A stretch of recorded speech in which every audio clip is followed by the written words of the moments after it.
नमस्कार, मी प्रणिता बोरसे. समृद्ध महाराष्ट्राच्या या भागात आपलं स्वागत.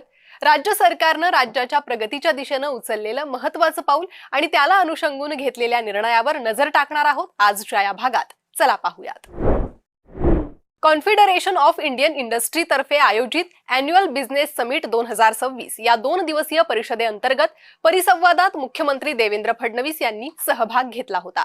नवी दिल्लीत ही परिषद नुकतीच पार पडली आहे. या परिषदेत मुख्यमंत्री देवेंद्र फडणवीसांनी भारतात येणाऱ्या एकूण थेट परकीय गुंतवणुकीपैकी जवळपास 40% गुंतवणूक एकट्या महाराष्ट्रात झाली असून भारताच्या अभियांत्रिकी निर्यातीत राज्याचा वाटा 20%हून अधिक असून देशाचं डेटा सेंटर आणि स्टार्टअप राजधानी महाराष्ट्र आहे असं अभिमानपूर्वक नमूद केलंय.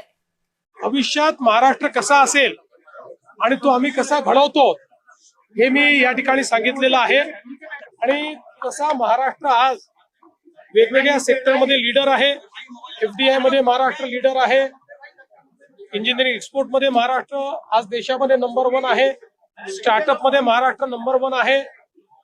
अशा सगळ्या महाराष्ट्राच्या स्ट्रेंथ लिव्हरेज करून आम्ही $1 ट्रिलियन इकॉनॉमी कशी तयार करतोय याची माहिती आज या ठिकाणी मी दिली.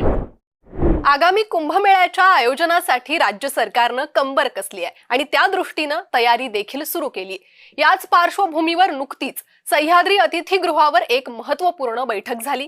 मुख्यमंत्री देवेंद्र फडणवीसांच्या नेतृत्वात ही सिंहस्थ कुंभमेळा आढावा बैठक पार पडली आहे. या बैठकीत कुंभमेळ्यासाठी जगभरातून येणाऱ्या साधू, महंत आणि भाविकांच्या सेवेसाठी विविध उपाययोजनांचं आयोजनाबाबत चर्चा करण्यात आली. त्र्यंबकेश्वर सिंहस्थ कुंभमेळा हा महाराष्ट्रासाठी सेवेचा आदर्श निर्माण करण्याची संधी आहे. तसेच आखाड्यांना सर्व सोयीसुविधा उपलब्ध होण्यासाठी प्रति आखाडा 5 कोटींचा निधी, छोट्या संस्थांसाठी प्रति संस्थान 15 लाख रुपये, तसेच आखाड्याची जमीन शासकीय कामासाठी अधिग्रहित केल्यास आखाड्यांना मोबदला किंवा जमीन देण्याची घोषणा मुख्यमंत्री देवेंद्र फडणवीस यांनी या बैठकीतून केली आहे.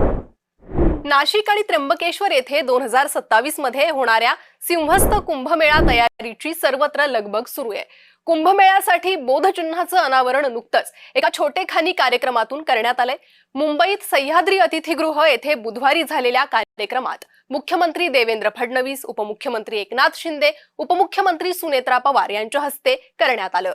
या सोहळ्यात साधू, महंत, लोकप्रतिनिधी तसेच अधिकाऱ्यांना आमंत्रित करण्यात आलं होतं. तसेच अनावरण झाल्यानंतर या लोगोचं प्रोजेक्शन सायंकाळी Gateway of India, Sea Link आणि छत्रपती शिवाजी महाराज टर्मिनस येथे करण्यात आलं. कुंभमेळ्याच्या लोगोसाठी कुंभमेळा प्राधिकरणाच्या वतीनं स्पर्धेचं आयोजन करण्यात आलं होतं. या स्पर्धेत सुमारे 3000हून अधिक स्पर्धकांनी सहभाग घेतला होता. या स्पर्धकांमधून 3 उत्कृष्ट स्पर्धकांचा यावेळी मुख्यमंत्री देवेंद्र फडणवीस यांच्या हस्ते सत्कार देखील करण्यात आला.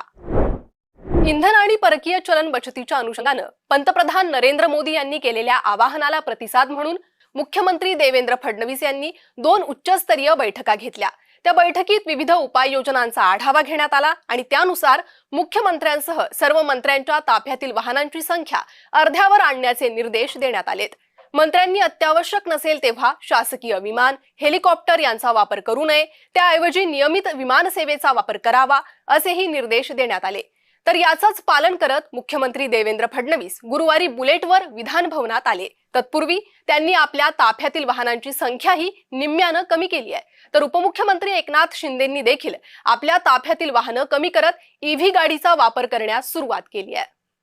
प्रधानमंत्री महोदयांनी जे काही निर्देश दिलेले आहेत ते देशहिताकरता आहेत आणि म्हणून आपापल्या परीनं जे जे करता येईल ते करण्याकरता आम्ही सगळे प्रयत्न करतो आणि म्हणून सिम्बॉलिकली त्याचा प्रचार झाला पाहिजे. आणि जेव्हा राज्यातले नेते मंडळी अशा प्रकारे प्रचार करतात तर ते लोकांपर्यंत पोहोचतं. म्हणून मी आज या ठिकाणी मोटरसायकलने आलेलो आहे. बाकी गाड्या कमी झालेल्या आहेत, त्यामुळे डिझेल पेट्रोलची बचत करणं हे प्रधानमंत्री महोदयांनी देशहिताचं, राष्ट्रहिताचं जो निर्णय घेतलेला आहे, त्यांनी जो अपील केलेला आहे, आवाहन केलेलं आहे, त्याला देशातल्या सगळ्यांनी प्रतिसाद दिला पाहिजे. महाराष्ट्रातल्या लोकांनी देखील त्याला प्रतिसाद दिला पाहिजे. उपमुख्यमंत्री सुनेत्रा पवार यांच्या हस्ते रोहा येथील विविध विकास कामांचं भूमिपूजन पार पडलं. यावेळी महिला व बालविकास मंत्री आदिती तटकरे, खासदार सुनील तटकरेंसह मान्यवर उपस्थित होते.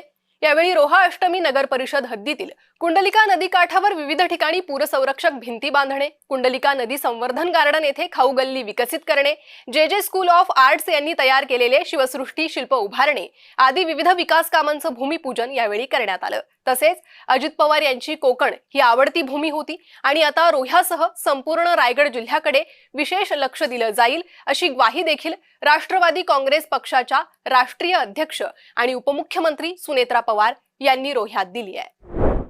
समृद्ध महाराष्ट्राच्या आजच्या या भागात एवढंच. पुन्हा भेटूयात नवीन घडामोडी आणि महत्त्वपूर्ण निर्णयांबाबतच्या नवनव्या बातम्यांसह पुढील आठवड्यातील समृद्ध महाराष्ट्र या आमच्या कार्यक्रमात. तूर्त एवढंच.